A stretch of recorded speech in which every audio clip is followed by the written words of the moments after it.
السلام علیکم ورحمۃ اللہ وبرکاتہ۔ الحمد للہ رب العالمین والصلاة والسلام علی سید المرسلین، اما بعد فاعوذ باللہ من الشیطان الرجیم، بسم اللہ الرحمن الرحیم۔ برادران عزیز و معزز خواتین، آج کی اس نشست میں سورۃ الاسراء کی آیت نمبر 29، 30 اور 31 کا ترجمہ و تفسیر پیش کرنے کی سعادت حاصل کی جائے گی۔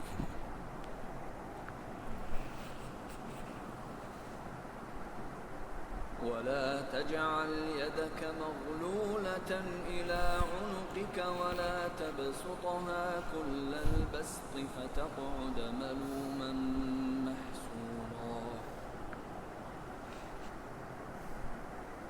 إن ربك يبسط الرزق لمن يشاء ويقدر إنه كان بعباده خبيرا بصيرا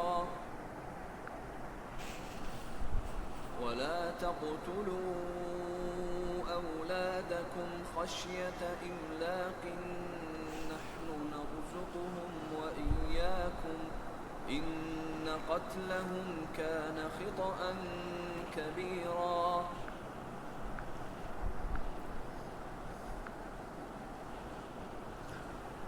اور اپنا ہاتھ اپنی گردن سے بندھا ہوا نہ رکھو اور نہ پورا کھول دو کہ پھر ملامت میں حسرت میں بیٹھے رہ جاؤ۔ اس آیت میں خرچ کرنے میں اعتدال کو ملحوظ رکھنے کا فرمایا گیا ہے، اور اسے ایک مثال سے سمجھایا گیا کہ نہ تو اس طرح ہاتھ روکو کہ بالکل خرچ ہی نہ کرو، اور یہ معلوم ہو گویا کہ ہاتھ گلے سے باندھ دیا گیا ہے اور دینے کے لیے ہل ہی نہیں سکتا۔ ایسا کرنا تو سبب ملامت ہوتا ہے، اور بخیل کنجوس کو سب لوگ برا کہتے ہیں۔ اور نہ ایسا ہاتھ کھولو کہ اپنی ضروریات کے لیے بھی کچھ باقی نہ رہے، کہ اس صورت میں آدمی کو پریشان ہو کر بیٹھنا پڑتا ہے۔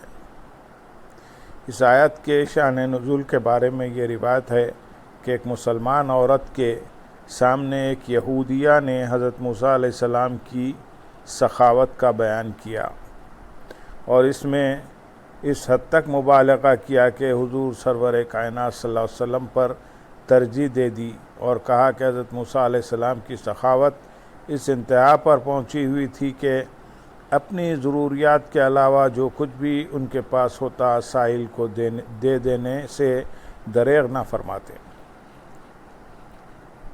یہ بات مسلمان خاتون کو ناگوار گزری، اور انہوں نے کہا کہ انبیاء اکرام علیہ السلام سب صاحب فضل و کمال ہیں۔ حضرت موسیٰ علیہ السلام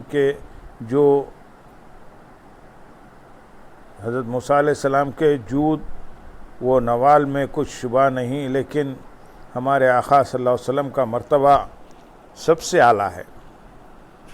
اور یہ کہہ کر انہوں نے چاہا کہ یہودیہ کو سرکار دو عالم صلی اللہ علیہ وسلم کے جود و کرم کی آزمائش کرا دی جائے۔ چنانچہ انہوں نے اپنی چھوٹی بچی کو حضور اقدس صلی اللہ علیہ وسلم کی خدمت میں اس لیے بھیجا کہ ان سے خمیس مانگ لائے۔ اس وقت حضور اکرم صلی اللہ علیہ وسلم کے پاس ایک ہی خمیس تھی جو زیب تن تھی۔ آپ صلی اللہ علیہ وسلم نے وہی اتار کر عطا فرما دی اور اپنے دولت سرائے اقدس میں تشریف رکھی۔ شرم سے باہر تشریف نہ لائے یہاں تک کہ اذان کا وقت آیا اور اذان ہوئی۔ صحابہ اکرام رضی اللہ تعالیٰ عنہ نے انتظار کیا، حضور اقدس صلی اللہ علیہ وسلم تشریف نہ لائے تو سب کو فکر ہوئی۔ حال معلوم کرنے کے لیے دولت سرائے اقدس میں حاضر ہوئے تو دیکھا کہ جسم مبارک پر خمیس نہیں ہے۔ اس پر یہ آیت نازل ہوئی۔ یاد رہے کہ اس آیت میں خطاب اگرچہ سرکار دو عالم صلی اللہ علیہ وسلم سے ہے، لیکن مراد آپ صلی اللہ علیہ وسلم کی امت ہے۔ آیت نمبر 30 میں ارشاد ہے، بے شک تمہارا رب جس کے لیے چاہتا ہے رزق کھول دیتا ہے اور تنگ کر دیتا ہے، بے شک وہ اپنے بندوں کی خوب خبر رکھنے والا جاننے والا ہے۔ یعنی رزق کشادہ کرنا یا تنگ کر دینا اللہ تعالیٰ کی قدرت میں سے ہے۔ وہی جس کا رزق بڑھانا چاہے بڑھا دیتا ہے اور جس کا تنگ کرنا چاہے تنگ کر دیتا ہے۔ وہ تمام لوگوں کے حالات اور مصلحتوں کو خوب جانتا ہے، لہذا اس نے جسے امیر بنایا وہ بھی حکمت کے مطابق ہے اور جسے غریب رکھا وہ بھی حکمت کے مطابق ہے۔ اللہ تعالیٰ نے تمام انسانوں کو مالی اعتبار سے ایک جیسا نہیں بنایا، بلکہ بعض کو امیر بنایا اور بعض کو غریب رکھا، اور اس میں اس کی بے شمار حکمتیں پوشیدہ ہیں۔ جیسے ایک حکمت یہ ہے کہ بعض لوگوں کے ایمان کی بھلائی اسی میں ہوتی ہے کہ اللہ تعالیٰ انہیں مال عطا کرے، اور اگر وہ غریب ہوں تو ان کا ایمان تباہ ہو جائے گا، اس لیے اللہ تعالیٰ انہیں کثیر مال عطا کرتا ہے۔ اور بعض لوگوں کے ایمان کی بھلائی اسی میں ہوتی ہے کہ ان کے پاس مال کم ہو، اور اگر ان کے پاس زیادہ مال آ جائے تو ان کا ایمان ضائع ہونے کا خطرہ ہو جاتا ہے، اس لیے اللہ تعالیٰ انہیں غریب رکھتا ہے۔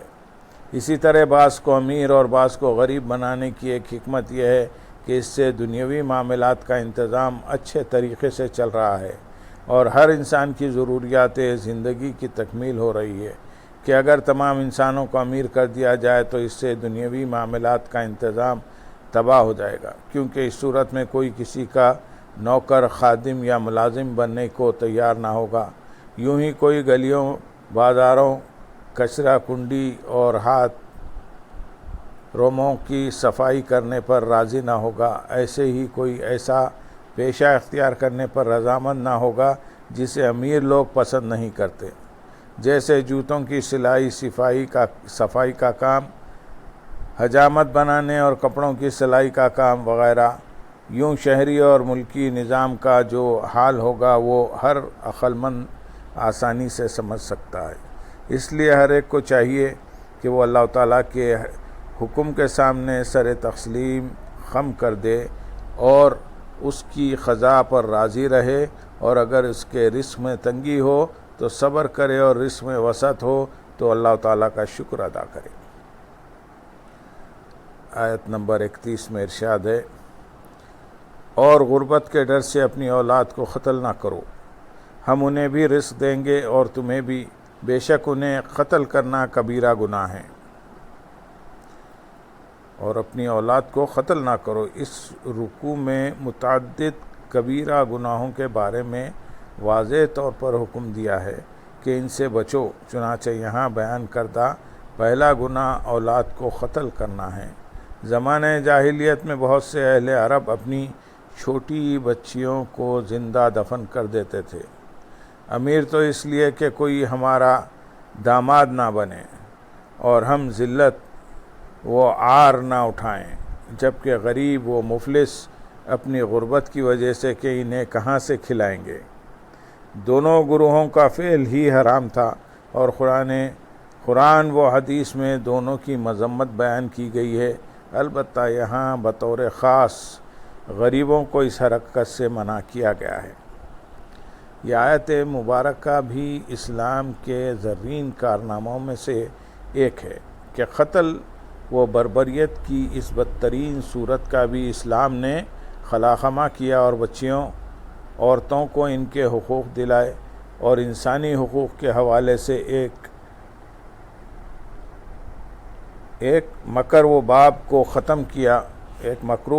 ختم کیا، بلکہ بچیوں کی پرورش کرنے پر عظیم بشارتیں عطا فرمائیں۔